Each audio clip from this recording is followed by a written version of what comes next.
Kia ora koutou. I'm just sitting in the lounge with this fella here. There's a cat that lives here, that used to live here, and I've been trying to befriend it so we can catch it and give it back to the old owners, or do something with it because it's living in the bush on its own, and man, I feel sorry for it. So I've been feeding it, and it's coming up and padding, and I'm getting to pat it, etc.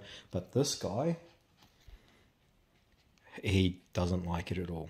He's a jealous nut. So I've got to work out how to capture it and then get it sent to the old owners. Fingers crossed that we work that out. Been working hard on meatheads, so we've got some more stuff coming up soon. We just need to get our butts into gear, getting ready for summer.